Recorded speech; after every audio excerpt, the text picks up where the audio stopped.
സ്വന്തം മണ്ഡലത്തിൽ നിന്ന് 50,000 രൂപ പോലും പിരിച്ചു കൊടുക്കാൻ കഴിയാതെ 13 പേരെ സസ്പെൻഡ് ചെയ്ത സംഘടനയുടെ പേര് യൂത്ത് കോൺഗ്രസ്. ഒരു പഞ്ചായത്തിൽ ഒരു മണ്ഡലം പ്രസിഡന്റിനെ തെരഞ്ഞെടുക്കാൻ 15 പേരുടെ പിന്തുണ ഇല്ലാതെ പോയതിന്റെ പേരിൽ അവിടെ ഇല്ലാതായി പോയ സംഘടനയുടെ പേര് യൂത്ത് കോൺഗ്രസ് എന്നാണ്. കൊല്ലത്ത് സമരം നടത്താൻ വന്നപ്പോൾ അവിടെ 137-138 ഭാരവാഹികൾ ഉണ്ടായിരുന്നിട്ട് അവിടെ ആകെ 4-5 പേര് മാത്രം വന്നിട്ട് സമരം മാറ്റിവെക്കേണ്ടി വന്ന സംഘടനയുടെ പേര് യൂത്ത് കോൺഗ്രസ് എന്നാണ്. എവിടെയാണ് പി ജെ കുര്യൻ തെറ്റു പറഞ്ഞത്?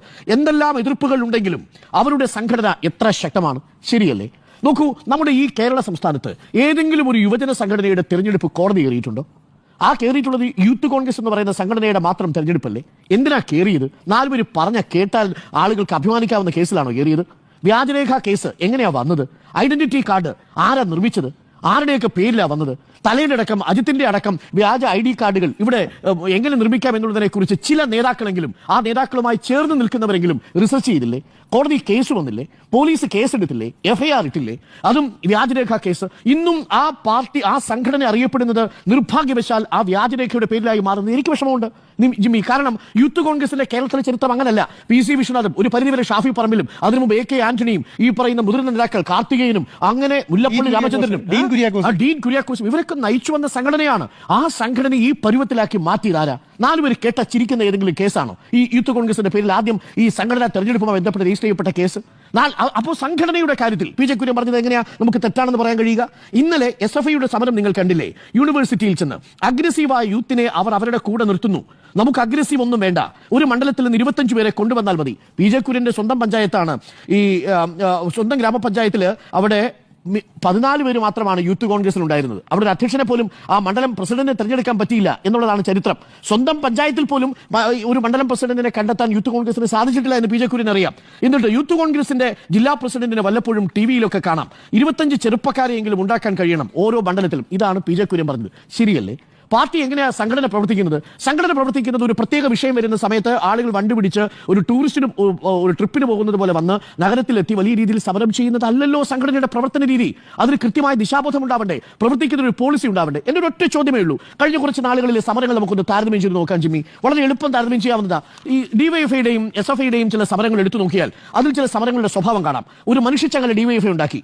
തൊഴിലില്ലായ്മയ്ക്കും റെയിൽവേയിലെ പ്രശ്നങ്ങൾ പരിഹരിക്കുന്നതുമായി ബന്ധപ്പെട്ടായിരുന്നു കേരളം കണ്ട വലിയ ഒരു ചങ്ങലയായിരുന്നു അത്. സമാനമായ ഏതെങ്കിലും ദേശീയ വിഷയത്തിൽ നിങ്ങൾ യൂത്ത് കോൺഗ്രസിന്റെയോ KSUവിന്റെയോ കേരളം മുഴുവൻ നിറഞ്ഞു നിൽക്കുന്ന ഒരു സമരപരിപാടി കണ്ടിട്ടുണ്ടോ? ഏതെങ്കിലും ഒരെണ്ണം ദേശീയ വിഷയത്തിൽ ഒരെണ്ണം പറഞ്ഞാൽ മതി, ഏതെങ്കിലും ഒരു വിഷയത്തിൽ.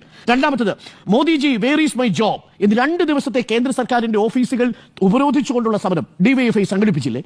വലിയ നേതാക്കൾ അറസ്റ്റിലായില്ലേ?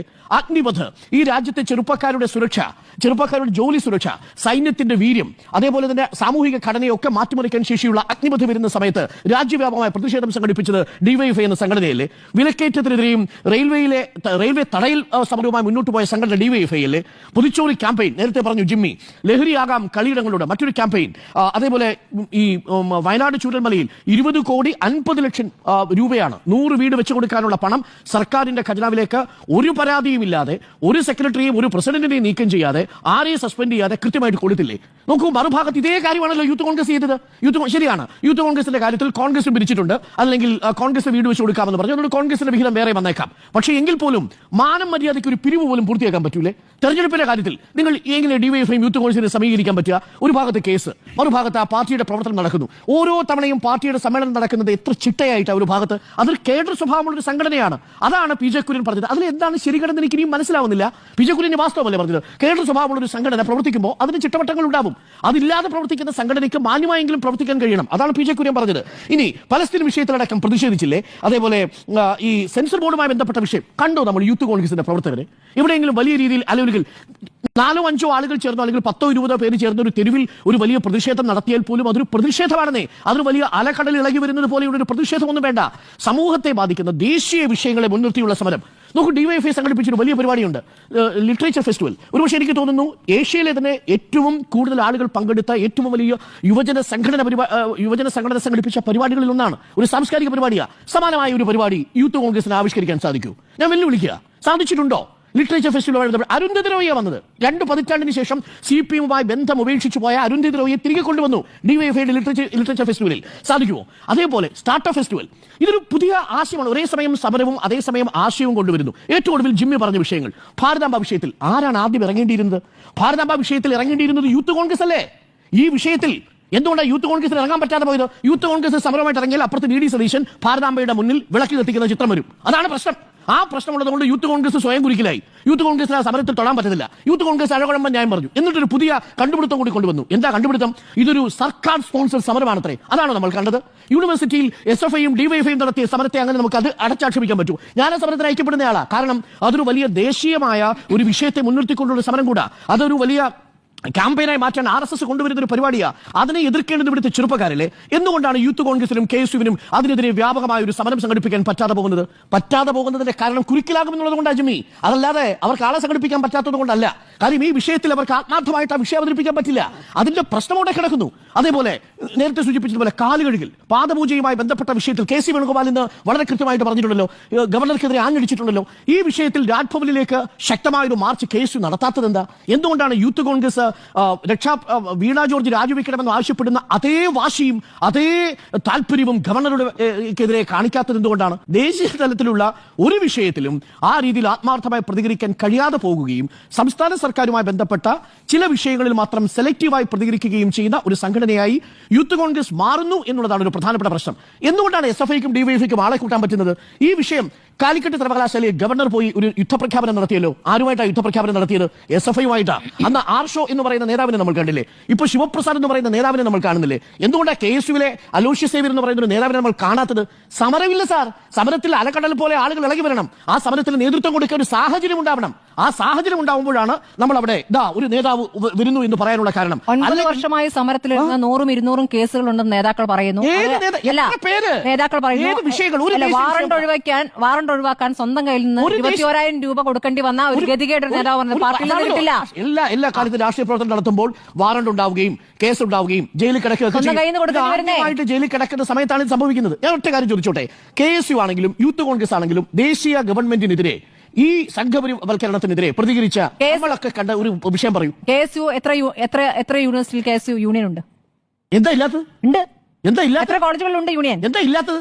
ഉണ്ടെന്ന് കാണാത്തത്. കേന്ദ്രം നടപ്പാക്കുന്ന സംഘവൽക്കരണത്തിനെതിരെ, കാവ്യവൽക്കരണത്തിനെതിരെ, സിലബസ് പരിഷ്കരണത്തിനെതിരെ, ഈ പറയുന്ന പാദപൂജയ്ക്കെതിരെ യൂത്ത് കോൺഗ്രസും പ്രതികരിച്ചിട്ടുണ്ടല്ലോ. എത്ര പ്രതികരിച്ചിട്ടുണ്ട്? എവിടെ?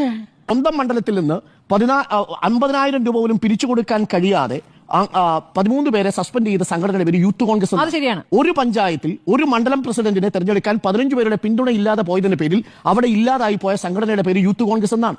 കൊല്ലത്ത് സമരം നടത്താൻ വന്നപ്പോൾ അവിടെ 137-138 ഭാരവാഹികൾ ഉണ്ടായിരുന്നിട്ട് അവിടെ ആകെ 4-5 പേര് മാത്രം വന്നിട്ട് സമരം മാറ്റിവെക്കേണ്ടി വന്ന സംഘടനയുടെ പേര് യൂത്ത് കോൺഗ്രസ് എന്നാണ്. അതൊന്നും ഇല്ലാന്ന് പാർട്ടിയെ പിന്തുണയ്ക്കുന്നവരുടെ അകത്ത് നിന്ന് വന്നിരിക്കുന്ന വിമർശനത്തെ താങ്കൾ ഉൾക്കൊള്ളുന്നുണ്ടോ ഇല്ലയോ? ഞാൻ അങ്ങനെയല്ല ഉൾക്കൊള്ളുന്നത്. ഇത് പോരാ, ഇതിനേക്കാൾ വേണം. പക്ഷെ അവിടെ നിങ്ങൾ എങ്ങനെയാ താരതമ്യം ചെയ്യുന്നത്? ആനയും അണ്ണാനും പോലെ താരതമ്യം ചെയ്യുന്നത്. ആ അവസ്ഥയാണെന്നേ. അതാണ് എന്റെ വിഷയം. എനിക്ക് മനസ്സിലാകാതെ പോകുന്നത് യൂത്ത് കോൺഗ്രസിന്റെ രാഷ്ട്രീയ ലൈൻ എന്താ? കോൺഗ്രസിന് അധികാരം പിടിച്ചു കൊടുക്കുന്ന ഒരു ഏജൻസി മാത്രമാണോ? DYFI അതാണോ ചെയ്തുകൊണ്ടിരിക്കുന്നത്?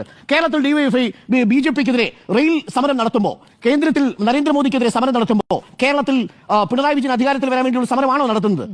ആ സമരമാണോ? PJ കുര്യൻ പറഞ്ഞതിൽ എവിടെ തെറ്റെന്ന് പറയൂ? സംഘടനാ ദൗർബല്യമില്ലേ? PJ കുര്യൻ പറഞ്ഞതിൽ തെറ്റെന്നാണ് ഞാൻ തുടക്കത്തിൽ പറഞ്ഞു കഴിഞ്ഞു. യൂത്ത് കോൺഗ്രസിന് നേതാക്കളുടെ പ്രതികരണങ്ങളും രീതികളിലൊക്കെ കുറെ കുഴപ്പമുണ്ട്. അതിലൊരു തർക്കവുമില്ല. PJ കുര്യനൊപ്പം അങ്ങ് ഐക്യദാർഢ്യം മോഹമാണോ അതിന് പിന്നിലെന്ന് നമുക്ക് അതൊക്കെ നിങ്ങൾ അങ്ങനെയാണ്. സ്വന്തം നേതാക്കന്മാര് ഈ പറയുന്ന സത്യം പറയുന്ന സമയത്ത് സീറ്റ് മോഹികളെന്ന് വിളിച്ച് ആക്ഷേപിക്കും. അതൊക്കെ കോൺഗ്രസിന്റെ ചരിത്രത്തിലുള്ളതാണ്. ഞാൻ അതിനകത്തൊന്നും കമന്റ് ചെയ്യാനില്ല. പക്ഷേ ദേശീയ വിഷയങ്ങൾ ഉയർത്തിപ്പിടിക്കാതെ യൂത്ത് കോൺഗ്രസ് എത്ര കാലം മുന്നോട്ട് പോകുന്നു അത്ര കാലത്തോളം ആ സംഘടനയുടെ നിലനിൽപ്പ് എന്ന് പറയുന്നത് വലിയ പ്രശ്നത്തിലാവും. അക്കാര്യത്തിൽ ഒരു തർക്കവുമില്ല.